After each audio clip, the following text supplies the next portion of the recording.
Mensagem de Billy Graham. Efésios capítulo 6, versículo 12, diz a palavra do Senhor: Pois a nossa luta não é contra o sangue e a carne, e sim contra os principados e potestades, contra os dominadores deste mundo tenebroso, contra as forças espirituais do mal nas regiões celestes. Existe um princípio satânico envolvido em tudo o que acontece hoje. A Bíblia descreve a antiga serpente, que se chama Diabo e Satanás, o sedutor de todo o mundo, diz em Apocalipse capítulo 12, versículo 9. E sabemos que ela está em ação, confundindo todos os povos e todas as nações. Vemos seus feitos por toda parte. Enquanto gostaríamos de ter esperança de que a paz universal está cada vez mais próxima, ao contrário, parece que estamos à beira do Armagedon. Ouvimos dizer que houve centenas de pequenas guerras entre 1945 e 1979, que causaram entre 12 a 13 milhões de mortes, pois Satanás está decidido que o rio escuro e infeliz da humanidade continue seu percurso atormentando até os fins dos tempos. Ele conquistou Adão no Éden e está convencido de que pode reclamar as almas dos descendentes de Adão para si. Não há uma só pessoa sensata no mundo de hoje que não tenha se questionado muitas vezes sobre a existência do diabo.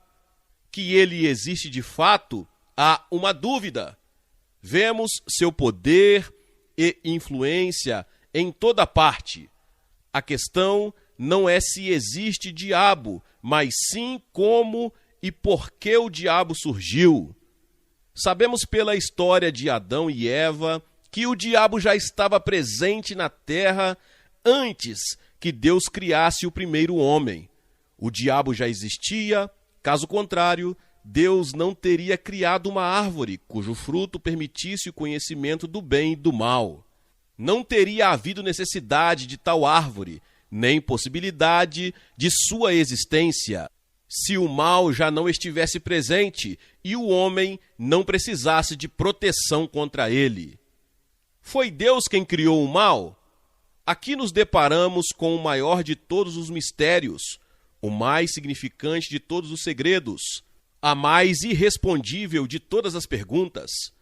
Como Deus poderia, que é todo-poderoso, santíssimo e amantíssimo, ter criado o mal ou permitido que o diabo o criasse?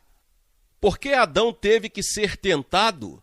Por que Deus não destruiu o diabo quando ele entrou no corpo da serpente para sussurrar maus pensamentos a Eva?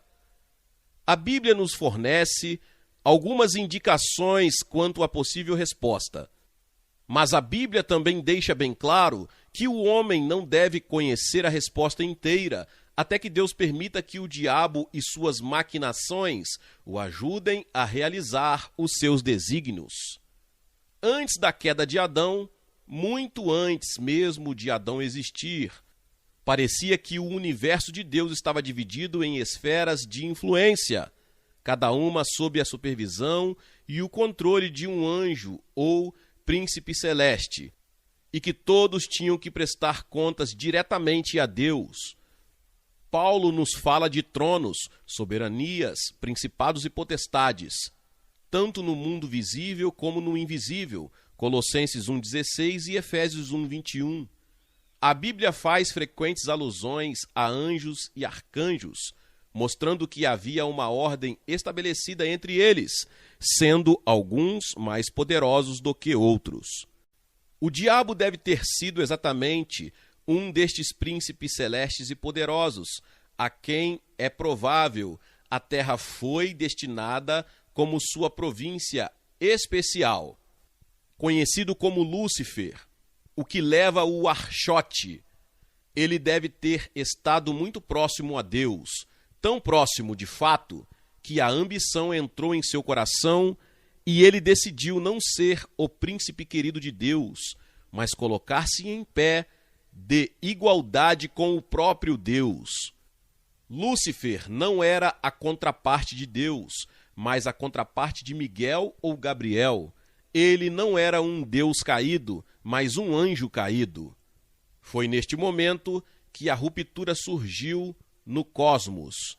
Foi neste momento que o universo, que fora todo perfeito e harmonioso segundo a vontade de Deus, rompeu-se e uma parte dele colocou-se contra Deus. Da mesma forma que existem hoje regimes e seitas que negam a existência de Deus ou desafiam sua autoridade, assim também o diabo desafiou Deus e tentou estabelecer sua própria autoridade. Abandonou sua posição no governo de Deus, desceu às esferas celestiais mais baixas e proclamou que seria igual a Deus Todo-Poderoso. Fora designado por Deus o príncipe deste mundo, e Deus ainda não o removera desta posição, embora as bases justas para a remoção tenham sido firmadas pela morte de Cristo. Desde aquele momento, o diabo contesta Deus na terra. O reino do diabo. Como príncipe poderoso, com legiões de anjos sob seu comando, ele estabeleceu seu reino na terra. Seu poder e posição aqui constituem justamente as razões pelas quais as Sagradas Escrituras vieram a ser escritas. Se Satanás não tivesse desafiado Deus e tentado rivalizar seu poder e autoridade, a história de Adão no Éden teria sido muito diferente. Se Satanás não tivesse se colocado contra Deus, não haveria necessidade de legar à humanidade os 10 mandamentos, não haveria necessidade de Deus enviar seu Filho à cruz.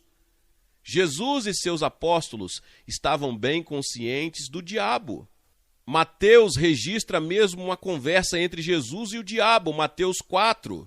O diabo era muito real para os fariseus, tão real de fato que eles acusaram Jesus de ser o próprio diabo, em Mateus 12, 24. Não havia qualquer dúvida na mente de Jesus quanto à existência do diabo, nem do poder que ele exerce na terra. A força do diabo está com clareza demonstrada na passagem de Judas, capítulo 1, versículo 9, que relata: Contudo, o arcanjo Miguel, quando contendia com o diabo e disputava a respeito do corpo de Moisés, não se atreveu a proferir juízo infamatório contra ele.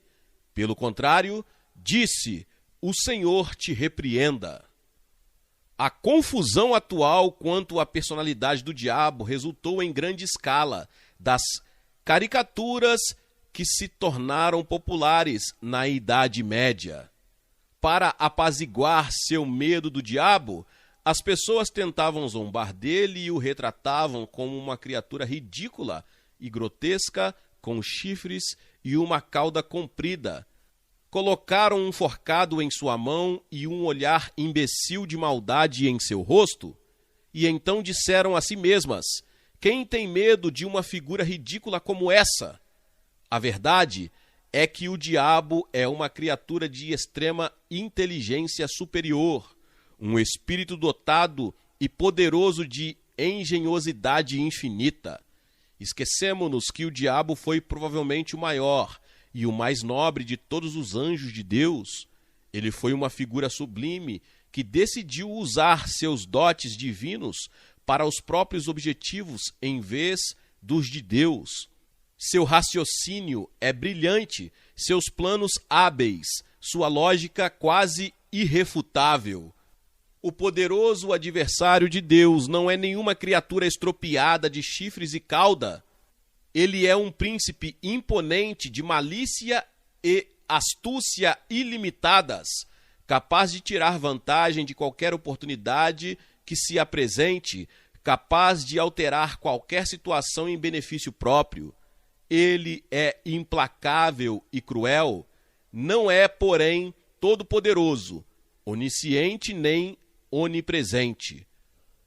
O diabo é bem capaz de produzir o falso profeta de que adverte a Bíblia sobre os escombros da descrença e da fé vacilante. O diabo colocará sua obra-prima, o falso rei. Ele criará uma religião sem um redentor, construirá uma igreja sem Cristo, exigirá culto sem a palavra de Deus.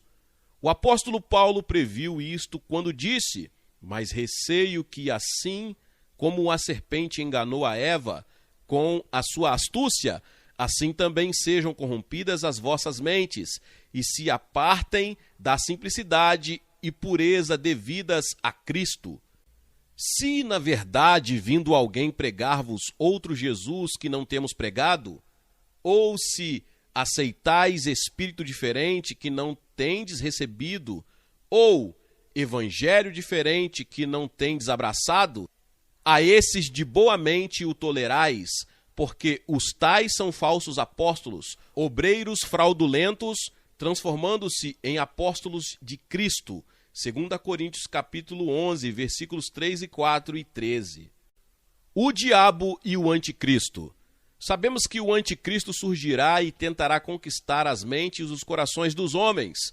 O momento se aproxima, o palco está armado, confusão, pânico e medo estão disseminados. Os sinais do falso profeta são visíveis em toda parte, e muitas talvez sejam as testemunhas vivas do momento apavorante em que começará o ato final deste drama de séculos. Ele pode muito bem ocorrer em nossos dias, pois o tempo está correndo, os acontecimentos se desenrolam céleres, e de todos os lados vemos homens e mulheres, de modo consciente ou inconsciente, tomando o partido, aliando-se com o diabo ou com Deus. Será uma batalha de morte, no verdadeiro sentido da palavra, uma batalha sem quartel, que não fará concessões nem exceções.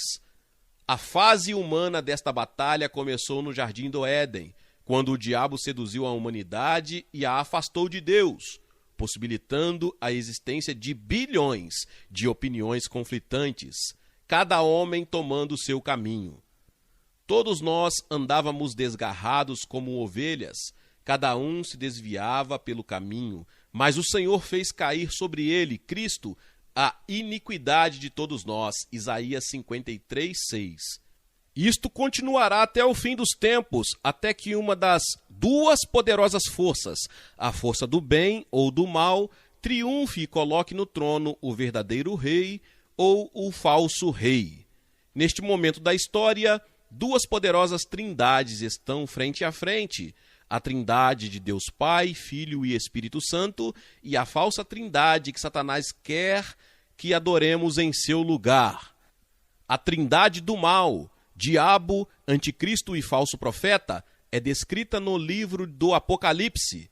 Então vai sair da boca do dragão, da boca da besta e da boca do falso profeta 3 espíritos imundos, semelhante a rãs. Apocalipse 16, 13. Em nenhum momento da vida, quer esteja acordado, quer dormindo, você está livre da influência dessas duas poderosas forças. Nunca há um só instante em que não possa, com deliberação, escolher seguir uma ou outra. O diabo está sempre de um lado, tentando, persuadindo, ameaçando, induzindo, e sempre do outro lado está Jesus, amantíssimo, clementíssimo, esperando que você se volte para ele e peça ajuda, esperando para dar-lhe força sobrenatural que resista ao mal. Você pertence a um ou a outro. Não existe entre eles uma terra de ninguém onde você possa se esconder. Em seus momentos de maior medo e ansiedade, nos momentos em que você se sente indefeso, nas garras de acontecimentos que não pode controlar, quando o desespero e a desilusão o dominam, nestes momentos, muitas vezes, é o diabo que está lá tentando apanhá-lo no ponto mais fraco e empurrá-lo para diante do caminho que Adão tomou. Nestes momentos perigosos, lembre-se que Cristo não o abandonou, ele não o deixou indefeso, Da mesma forma que ele triunfou sobre Satanás na hora da tentação e provação, assim também ele prometeu que você pode vencer dia a dia o tentador. Lembre-se, vós sois de Deus e tendes vencido os falsos profetas, porque maior é aquele que está em vós do que aquele que está no mundo. 1 João 4,4. O mesmo livro que nos fala repetidas vezes do amor de Deus, nos adverte com constância sobre o diabo que se colocaria entre nós e Deus, o diabo que está sempre esperando para enredar as almas dos homens. Sede sóbrios e vigilantes, o diabo, vosso adversário, anda em derredor como leão que ruge, procurando alguém para devorar. 1 Pedro 5,8. A Bíblia descreve um diabo personificado que controla uma legião de demônios que tentam dominar e controlar toda a atividade humana. O príncipe da potestade do ar, do espírito que agora atua nos filhos da desobediência. Efésios 2:2. Não duvide do diabo. Não duvide um só momento da existência do diabo. Ele é muito concreto e muito real e é de extrema inteligência. Talvez a coisa mais inteligente que já fez foi convencer as pessoas de que não existe. Olhe outra vez a primeira página do jornal de hoje se ainda duvida da personalidade do diabo. Ligue à rádio local ou ouça o comentarista do telejornal. Repare nos filmes que estão em cartaz, dê uma olhada nas bancas de revistas e prateleiras de livros. Em resumo, basta olhar ao seu redor se acha que precisa de provas concretas. Será que homens e mulheres de mentes sãs e racionais se comportariam deste modo se não estivessem nas garras do mal? Será que corações cheios apenas do amor de Deus e da bondade de Deus conceberiam e levariam a cabo os atos de violência e maldade que nos são relatados todos os dias? Poderiam homens de instrução, inteligência e honestidade de propósitos se reunir ao redor de uma mesa de conferência mundial e fracassar tão cabalmente em entender necessidades e objetivos mútuos, se seu raciocínio não estivesse sendo deliberadamente obscurecido e corrompido? Sempre que ouço uma pessoa esclarecida de nosso tempo discordar da plausibilidade de um diabo personificado e individualizado no comando de uma religião de espíritos malignos, lembro-me deste poema de Alfred J. Haug. Os homens não acreditam no diabo agora como seus pais costumavam acreditar. Eles forçaram as portas das religiões mais progressistas para deixar sua majestade passar. Não há vestígios de seus cascos fendidos, nem do olhar dardejante em sua fisionomia, que se encontre hoje na terra ou no ar, pois o mundo decidiu que assim seria. Quem é o que segue os passos do santo diligente e representa em seu caminho um constante perigo? Quem é que semeia o joio nos campos do tempo, sempre que Deus semeia o trigo? O diabo está fora de cogitação, e é claro, não há como duvidar. Mas quem está fazendo o tipo de trabalho que só o diabo pode realizar? Dizem que agora ele não circula como um leão que ruge. Mas a quem responsabilizaremos pelo ruído incessante que se faz ouvir no lar, na igreja e no Estado, em tudo quanto é lugar, se o diabo, por voto unânime, em nenhuma parte está? Será que ninguém dará um passo à frente? Fará uma reverência e mostrará sem demora como as fraudes e os crimes brotam de um único dia? Queremos saber agora. O diabo foi por completo descartado e, é claro, o diabo não mais existe. Mas as pessoas simples gostariam de saber quem é que na mesma obra persiste. Quem de fato é responsável pela onda de infâmia, terror e agonia que vemos ao nosso redor? Como podemos explicar os sofrimentos que todos vivenciamos se o mal não for uma força poderosa? A cultura moderna tem, de fato, obstruído nossas mentes. Devido às descobertas, presumivelmente científicas, algumas pessoas perderam a confiança no poder sobrenatural de Satanás. enquanto outras o veneram. George Galloway resumiu esta contribuição dúbia da cultura atual quando disse: a teoria de que existe no universo uma força ou princípio, pessoal ou não, em terna oposição a Deus, é em geral descartada pela mente moderna. A mente moderna pode descartá-la, mas isto não faz com que o princípio do mal em si desapareça. Quando lhe perguntaram certa vez como vencia o diabo, Martin Luther respondeu: bem, quando ele bate à porta do meu coração e pergunta: quem mora aqui? O querido Senhor Jesus vai até a porta e diz: Martin Luther costumava morar aqui, mas se mudou. Agora eu moro aqui. O diabo, vendo as marcas de prego em suas mãos e o lado perfurado, foge de imediato. A certeza do pecado. O pecado é, na certa, um fato sinistro. Ele figura como uma força titânica, contestando todo o bem que os homens possam tentar realizar. É como uma sombra negra, sempre pronta a eclipsar qualquer luz vinda do alto que possa chegar até nós. Todos sabemos disto, todos vemos isto. Estamos todos conscientes disto a cada passo que damos. Seja qual for o nome que lhe dermos, sabemos de sua existência muito real, porque a nossa luta não é contra o sangue e a carne, e sim contra os principados e potestades, contra os dominadores deste mundo tenebroso, contra as forças espirituais do mal nas regiões celestes. Como é que aqueles que negam o diabo e seus apaniguados explicam a velocidade com que o mal se alastra? Como é que explicam os imensos obstáculos que são colocados no caminho dos justos? Como podem justificar que a destruição e o desastre sejam apenas obra de segundos, enquanto a construção e a reabilitação são muitas vezes de uma lentidão angustiante? Sussurre uma mentira no ar, deixe livre uma língua infamante e as palavras são carregadas, como por um passe de mágica, aos lugares mais distantes. Diga uma verdade, faça uma ação generosa e sincera, e forças invisíveis começarão a funcionar no mesmo momento para tentar encobrir este pequeno raio de luz e esperança. Quando este livro foi escrito há 30 anos, ninguém construía igrejas para o diabo, ninguém construía púlpitos para pregar sua palavra. E, no entanto, hoje constroem. Sua palavra está em toda a parte e, com muita frequência, converte-se em ações violentas.